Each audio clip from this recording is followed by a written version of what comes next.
Um, so yeah, I guess I'll just start by asking what your general topic was and why you were interested in it initially.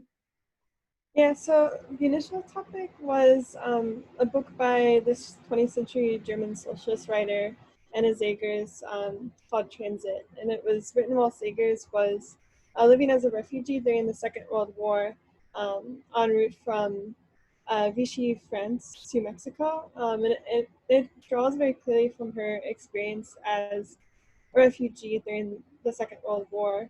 Um, and so it centers around the experience of this unnamed narrator who's a German refugee who escapes from a French concentration camp and eventually makes his way to Marseille, which is filled with other refugees who are trying to get passage on a ship to escape from the war and the German occupation.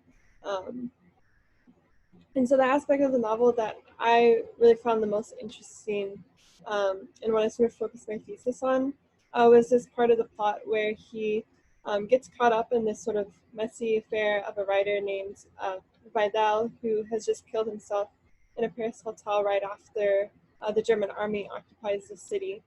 And he sort of inherits the papers of this dead writer, um, and so including his like identification documents, like his like visa to Mexico, um, and some letters from his wife, and an unfinished manuscript by him.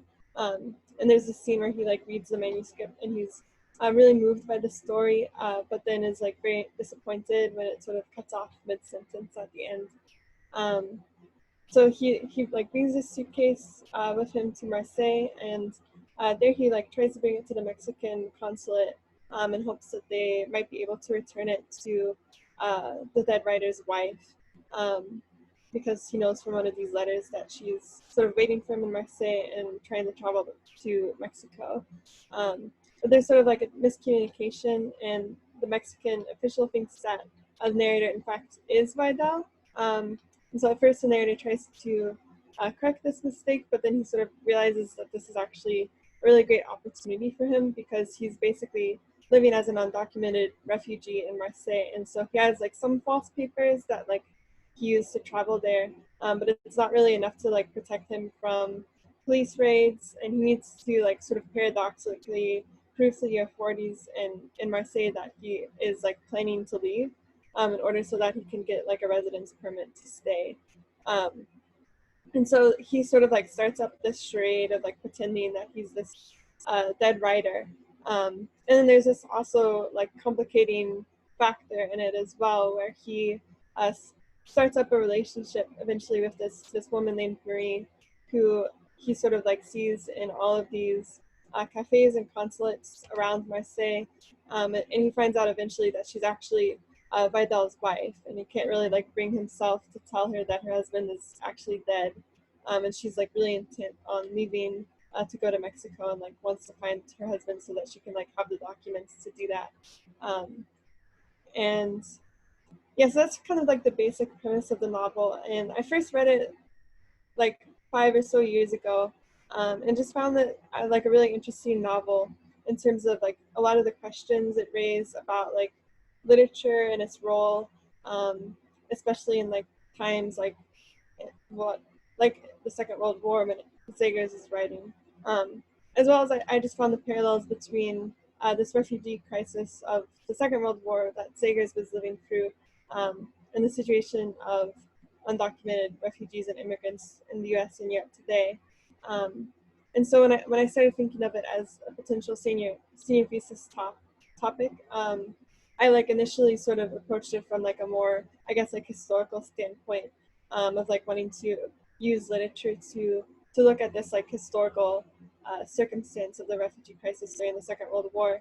And so I read some like other novels by Victor Serge, um, Irene Nemirovsky, and Max Aub, who were also all um, refugees in France at the same time that Zegers was. So Victor Serge and Irene Nemirovsky writing in French, and Max Aub in Spanish. Um, and I also like read some text by Kafka because Sager's work is like really clearly influenced by him and like shares a lot of similar themes. Um, But in the end, I basically focused it down, again, mostly to transit, just because I found the sort of arguments about, or the sort of themes about literature in it to be really interesting. Um, but I also sort of kept Max Aub's Campo Frances, which is an experimental novel centered around the experiences of refugees from the Spanish Civil War in France in the same period, and also a few texts by Kafka, sort of particularly The Castle, The Trial, and In the Penal Colony, as sort of intertexts that I drew on at points to draw out the argument that I was making about transit. Cool. So what would you say is your primary like finding or argument that came out of your work? Yeah, I mean, the sort of primary argument of it is like a little bit complicated, so it's difficult to summarize, but basically it has to do with Segher's or the narrators, and it's difficult at times to really like separate them out completely.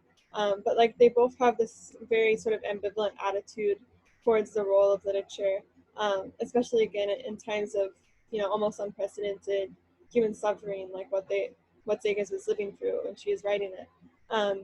And so I took as like a starting point this sort of like what to me seemed like a strange parallel, but that's drawn between um, these bureaucratic documents that are used to sort of control and like delimit the lives of the refugees in Marseille. Um, and then on the other hand, the kinds of literary texts that writers like Segers and Aub are writing. So Aub has this quote that I included in my thesis because I found it like very like striking, where he lived through like a lot of the same circumstances as Segers. He was, he came over from Spain after the Civil War, and was, denounced as a communist, and then like shipped off to an Algerian work camp, and he eventually escaped from it and like traveled to Mexico. Um, but he's like writing about this denunciation letter after the war, and the quote goes, quote, "I know that I've been blacklisted and that that's what counts. In other words, I am a person. What I think, what I feel is not the truth. What is true, is what is written. Of course, I, as a writer, should understand it better than anyone. In other words, what really lives are characters, not persons. I am ex ob do not exist." Um, so in that quotation, written texts are sort of presented as a sort of engulfing the identity of the lived person that they're written about. And this is like in a strange way sort of extended not only to these official documents, but also to the kinds of literature that himself is writing. And I think that the same parallel is implicitly at work in transit as well. When the narrator, constantly expresses his disillusionment with literature, in a sense that to sort of put something down on paper is to sort of drain it of life in a way. Um, and this comes out very clearly in a conversation that he has with a consular official at the Mexican consulate, when he's like sort of acting out this part of Vidal and explaining why he no longer wants to write novels.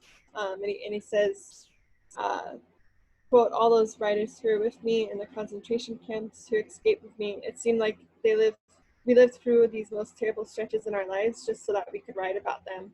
The camps, the war, escape, and flight."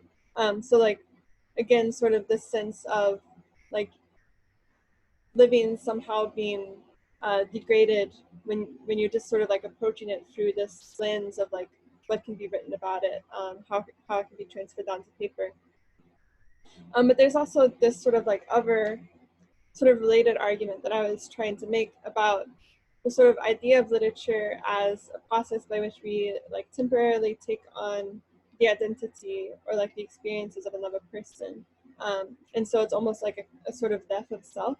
And I was sort of drawing on Kafka's In the Penal Colony for that, because I'd written a paper about like how that process takes place in the penal colony, which which sort of like gave me an inspiration for this argument. Um, but at the same, so that I think that comes out most clearly in this scene where he's reading the manuscript by Vidal, and he's like totally caught up in it, and he calls it like a process of like grim transformations, of like self into other.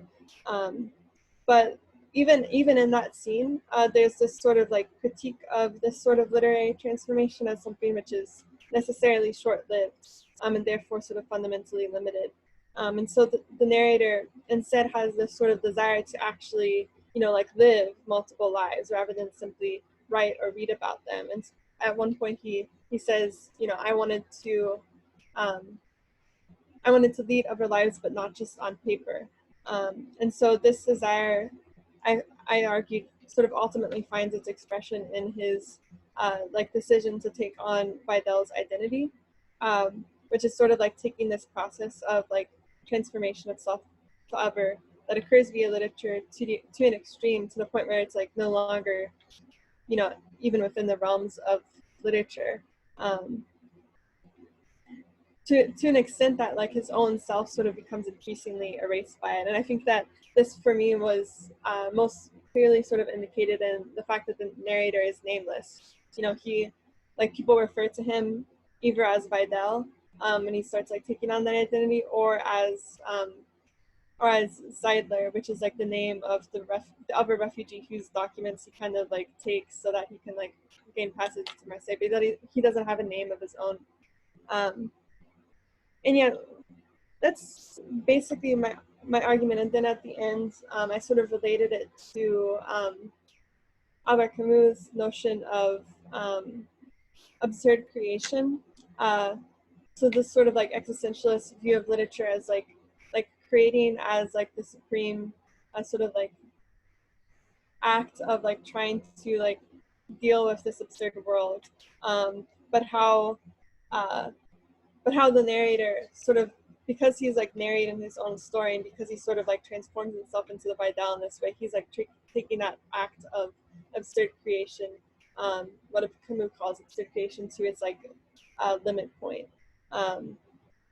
Yeah, I mean, I guess the fundamental thing that I was trying to get at was this question of like what role does literature play, and like how do we think of it as like contributing to our experience as human beings, especially in a time where, like during the Second World War, where it seems like it's totally like impotent before this this unprecedented human suffering.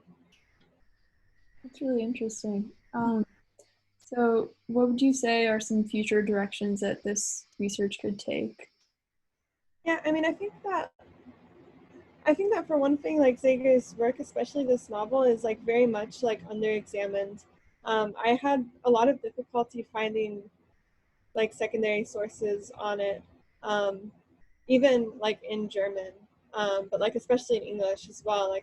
There are only like 2 essays that I could find specifically about it, despite the fact that she was, one of the major um, like the most prominent writers in Germany throughout the 20th century, from like the 1920s to her death in 1980. And there's a lot of just like very interesting themes about like German history that are explored in her work. Um, and there's a lot of scholarship on her writings in general, but not really specifically this novel, even though I think to me, it's like the most interesting of all the novels I've read by her, at least. Um, but like, also I would be interested also in sort of a work that takes it in the more historical or like broader ranging direction that I had initially been thinking about going with it. And I was like reading other works by other writers who had been refugees in France at this time. Like for instance, I mentioned Victor Serge and Irene Nemirovsky, who like had very similar historical circumstances that they were writing in. And I was initially trying to sort of integrate that, but it just didn't fit very well with the sort of argument that I was making. But I'd be interested in reading much more of like the literature of the Second World War, and specifically of refugees during the Second World War, and seeing whether there are any sort of like similar like themes about like the role of literature and like what these writers thought was important about like what they were writing about the war, which I sort of tried to do with Ob, and I was quite struck really by how many parallels existed with some of the observations that Max Ob made in his writings, and a lot of the similar sort of ambivalences towards literature that Segers was expressing, in based on the fact that I was necessarily dealing with a very small sample size of just like 5 or so novels that I had had gotten a chance to read, I would be interested in future literary critics reading more books of this period, um, and like seeing whether there are similar themes as well, and sort of seeing whether what sort of like historical or like literary generalizations could be made from that.